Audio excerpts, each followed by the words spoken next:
जय हिंद दोस्तों। स्वागत है आप सभी का रुद्र आईएएस के ऑनलाइन प्लेटफॉर्म पर। मैं डॉक्टर अमित पांडे आप सभी का हार्दिक स्वागत और अभिनंदन करता हूं।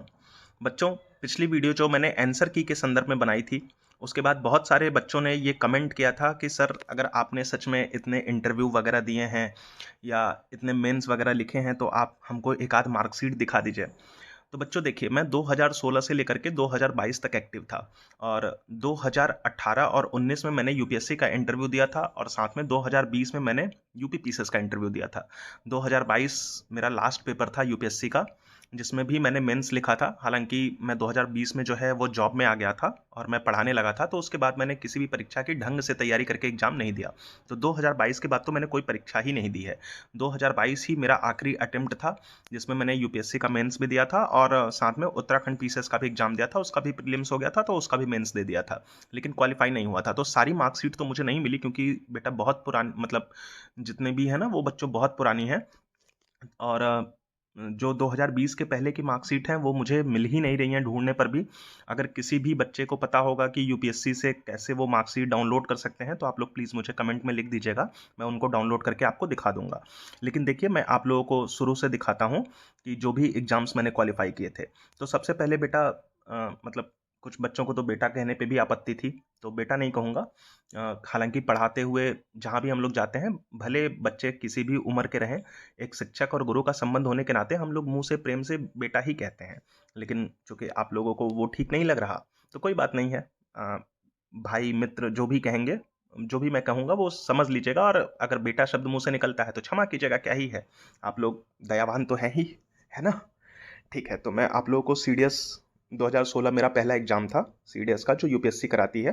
तो मैं उसका कॉल लेटर आप लोगों को दिखा देता हूँ। देखिए, मैं सब कुछ एकदम डिटेल में तो नहीं दिखा सकता क्योंकि वो सब ठीक नहीं होता है, लेकिन मैं आप लोगों को देखिए ये दिखा दे रहा हूँ जिसमें साफ साफ लिखा हुआ है कि 31 मार्च 2017 तक जो भी है फाइनल डिग्री वगैरह सब कुछ कर कंप्लीट करके जमा करना है ना। तो ये आपने देख लिया। अब इसके नीचे चूंकि पर्सनल डिटेल्स होती हैं तो मैं वो आप लोगों को नहीं दिखाऊंगा। तो मैंने सीडीएस 2016 भी क्वालिफाई किया था और मैंने एसएसबी भी क्वालिफाई किया था, लेकिन मेडिकल से मैं बाहर हो गया था। कारण ये था कि मुझे चश्मा लगा हुआ है और मेरी आँख की पावर -5.5 है और वहाँ पे -3.5 के नीचे या -2.5 के नीचे नहीं लेते हैं।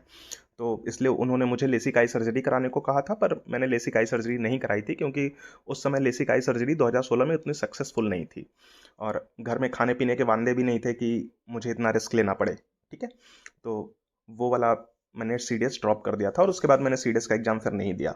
फिर उसके बाद बच्चों मैंने यूपीपीएससी 2016 आरओ का एग्ज़ाम दिया था, उसका भी मैंने मेंस लिखा था। यहाँ पे देखिए मैंने अपनी पर्सनल डिटेल्स को रेड में कर दिया है।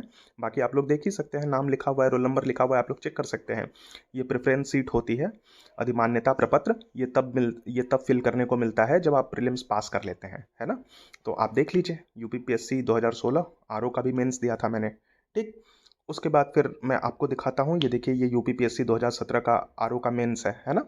उसका अधिमान्यता प्रपत्र है, तो इसे भी आप देख सकते हैं। तो मैं कोई चीज़ झूठ थोड़ी ना बोल रहा हूँ भाई। इतने बड़े मंच पे जहाँ पर मैं पढ़ाता हूँ, पार्थ एजुकेशन पे या रुद्र आईएएस में, वहाँ पे सारे बच्चे जानते हैं इन चीज़ों को। यह है कि ऑनलाइन दिखाना पसंद नहीं करते, इसलिए नहीं दिखाया था कभी, लेकिन अब आप लोग मांग ही रहे हैं तो देख लीजिए।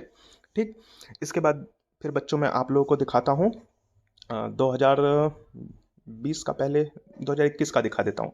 ये देखिए, 2021 का आरओ एग्ज़ाम था, उसका भी फॉर्म भरा था। मैंने बताया ना आप लोगों को कि 2022 के बाद मैंने पेपर देने बंद कर दिए। ठीक, तो इसका भी देख लीजिए आप लोग बच्चों कि इसका भी मैंने मेंस दिया था। और अब क्या बोलूँ कि अखंड दुर्भाग्य ही है कि नहीं हुआ तो नहीं हुआ, खैर कोई बात नहीं। फिर उसके बाद फिर 2020 का मैं आप लोगों को दिखा देता हूँ। 2020 की मार्कशीट देख लीजिए, यूपीपीएससी की। ये मार्कशीट मुझे मिल गई और 2020 के पहले की चीज़ें मिल नहीं रही हैं। 2020 के पहले की आरओ वगैरह की भी मार्कशीट मुझे नहीं मिल रही है, इसलिए मैंने आप लोगों को अधिमान्यता प्रपत्र दिखाया है। ठीक है, तो ये आप देख लीजिए, ये मेरा रोल नंबर भी है और आप इसमें देख सकते हैं कि मुझे पर्सनालिटी टेस्ट यानी इंटरव्यू में भी 100 में से 64 मार्क्स मिले हैं। मेरा इंटरव्यू भी अच्छा गया था। और हम लोग मार इसलिए खाते हैं क्योंकि थर्ड पेपर में हम लोगों को कम मार्क्स मिलते हैं, क्योंकि भैया हिंदी मीडियम के हैं ना हम लोग। तो जब हम लोग यूपीएससी या यूपीपीएससी के एग्जाम्स में हुंडी और बट्टा जैसे शब्द लिखते हैं, डिस्काउंट वगैरह को, डिवेंचर को ऋणपत्र लिख देते हैं, तो भैया वहाँ पे इकोनॉमिक्स वालों को समझ में नहीं आता है ना। और हम लोग इंग्लिश में भी नहीं लिख सकते, तो इस कारण से हम लोगों को उसमें कम मार्क्स मिलते हैं। खैर कोई बात नहीं, जो भी हुआ हुआ। इसमें भी देखिए, इसमें बहुत कम मार्क्स से ही मेरा सिलेक्शन रुका था। खैर क्या कर सकते हैं, रुक गया तो रुक गया। ठीक, फिर आप लोगों को मैं यूपीपीएससी प्रीलिम्स 2020 की भी मार्कशीट दिखा देता हूँ, ये भी देख लीजिए।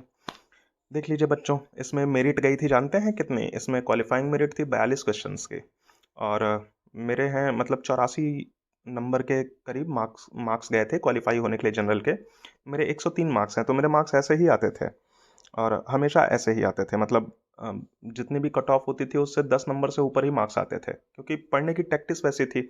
आप लोगों को जानना होगा तो वो भी सिखा देंगे, क्या ही दिक्कत है, बस आप कमेंट में लिख दीजिएगा। ठीक है, फिर आप लोग भी लेकर के आइएगा। लेकिन ये जरूरी नहीं है कि हर आदमी की चीज़ें दूसरे पर भी काम करें, लेकिन ठीक है, कोई दिक्कत नहीं है। फिर आप लोगों को आगे भी दिखाता हूँ, मेंस की भी मार्कशीट देख लीजिए।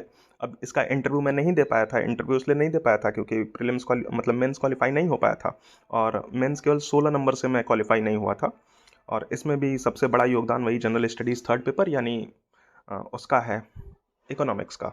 और आप लोग जानते हैं इसमें हिंदी साहित्य में मेरे जितने मार्क्स हैं ना, ये 2022 के हाईएस्ट मार्क्स हैं हिंदी साहित्य के पूरे यूपीएससी में। श्री रवि कुमार सिहाग जी से भी 7 या 8 नंबर ज़्यादा हैं, आप मिला करके देख सकते हैं। ठीक है, तो मैं कोई चीज़ झूठ नहीं बोल रहा हूँ। बाकी आप लोग देख सकते हैं, इतना अनुभव होने के बाद मैं आप लोगों को आंसर की और ये सब कुछ बता रहा हूँ, कोई गलत चीज़ नहीं बता रहा। ठीक है बच्चों, चलिए, तो सब कुछ आप लोगों को दिखा ही दिया है। बाकी आप लोग कमेंट सेक्शन में लिख दीजिएगा कि प्रीवियस ईयर्स की मार्कशीट क्या अवेलेबल हो सकती है डाउनलोड करने के लिए। अगर होगी तो मैं आप लोगों को पूरा इंटरव्यू वाला 2018-19 का भी दिखा दूंगा। ठीक है, चलिए, आप लोग अपना ख्याल रखिए बच्चों, मिलते हैं आप लोगों से अगले लेक्चर में, है ना। आप लोग जो भी चीज़ें बोलेंगे उसके आधार पे लेक्चर बनाएंगे, क्या ही दिक्कत है। बाय बाय बच्चों, जय हिंद।